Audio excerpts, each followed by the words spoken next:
এটা কি হলো? এই মিয়া, আপনি কে? আপনার এত বড় সাহস, আপনি আমার সামনে আমার হবু বউর গালে কিস করেন? আসলে ভাই বিষয়টা হয়েছে কি, সেতার কিছু নাই, আমি বুঝায় বলতাছি। আমার কিছু ফ্রেন্ড সার্কেল আছে, সেই ফ্রেন্ডরা আর কি আমারে চ্যালেঞ্জ করছে, আমি যদি ওনার একটা কিস করতে পারি তাহলে আমার 10,000 টাকা দিবে।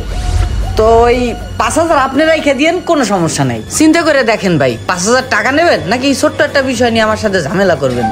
আচ্ছা ঠিক আছে, দে 5,000 দে। কি কি বলতেছো সব তুমি? তুমি সামান্য 5,000 টাকার জন্য ওনাকে ছেড়ে দিবা? তোমার চিন্তা ভাবনা এত নিচু? দেখো, যা করছে সেটা তো আর ফেরত নেওয়া যাবে না, অযথা ক্যাচাল করে লাভ কি? তার চেয়ে ভালো যা দিতাছে তা লইয়া লই। দুর্জয়, আমি তোমার কয়দিন পর বউ হব, তুমি কি না সামান্য টাকার জন্য এই লোকটার সাথে? ছি দুর্জয়, এটা আমি আশা করি নাই। এসব কি? আমার কাছে আরেকটা অফার আছে। আরেকটা অফার? সে অফারটা হচ্ছে কি, ওই আপনাকে পুরো 10,000 টাকাই দিচ্ছি, ওনার সাথে আমি পার্সোনালি আলাদা কিছুক্ষণ কথা বলবো, আর কিছু না, জাস্ট কথা বলবো। আচ্ছা ঠিক আছে, কোনো সমস্যা নাই, কথা বলেন। ওকে। দুর্জয়, এই দুর্জয়, তুমি কোথায় যাচ্ছ? দূর! আরে কোথায় যাচ্ছেন?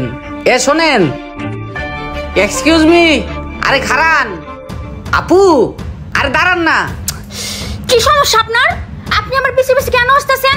আর একটু কথা বলতাম আপনার সাথে। কি কথা বলবেন আপনি আবার? আপনার জন্য আমাদের বিয়েটা ভেঙে যাচ্ছে। আরে এর জন্য তো আপনি আমাকে ধন্যবাদ জানাবেন, উল্টো রাগে যাচ্ছেন। আমি আপনাকে ধন্যবাদ জানাবো? ধন্যবাদ জানানো কি কাজ করছেন? আরে একটা বাটপার ছেলের কাছ থেকে আপনারা ছাড়াই দিলাম, এটা আপনার উপকার হয়েছে না? বাটপার? হ্যাঁ। ও বাটপার, আপনি কিভাবে সেটা জানলেন? আপনি তো নিজেই দেখলেন, ওই ছেলেটা মাত্র 5,000 টাকার জন্য আপনাকে কিস করা মেনে নেয়। 10,000 টাকার জন্য আপনাকে একজনের সাথে একান্ত কথা বলার জন্য দিতে রাজি হয়ে যায়। দেখা গেল আপনার বিয়ের পরে এর চাইতে আরো বড় কোনো অফার পেয়ে আপনার সাথে অন্য কিছু করলো। তো এমন একটা ছেলেরা বিয়ে করার চাইতে সারা জীবন বিয়ে না করে থাকাই ভালো। এমন একটা কেয়ারলেস পোলার কাছ থেকে আপনার ছাড়াই দিছি, এই বিষয়টা ভালো হয়েছে না? দেখেন, আসলে আপনাকে হেল্প করার আমার কোনো রকম ইচ্ছা ছিল না, আর আমি আপনার চিন্তামও না। আপনার ক্লোজ বান্ধবী আমাকে আপনার কথা বলছে। আপনার ওই বান্ধবী আমার ছোট বোন। আমার ছোট বোন ওই ছেলেটারে অনেক আগে থাকতেই চেনে, ওর স্বভাব চরিত্র ভালো না, তাই বলছে যে আমার বান্ধবীটারে একটু হেল্প করো। বোনের কথা শুনে আপনার হেল্প করতে আসছি। আমার বোন তো বিয়ের পর থেকে ফ্যামিলির বাইরে কারোর সাথে যোগাযোগ রাখে না, তাই আমি এসে ছাড়াই দিলাম। তা না হলে আপনি কারে বিয়ে করবেন না করবেন সেটা একান্তই আপনার পার্সোনাল বিষয়। থাকেন, আপনি যান, বিয়ে করেন আপনার পছন্দের ছেলে। আরে শুনেন, এক্সকিউজ মি,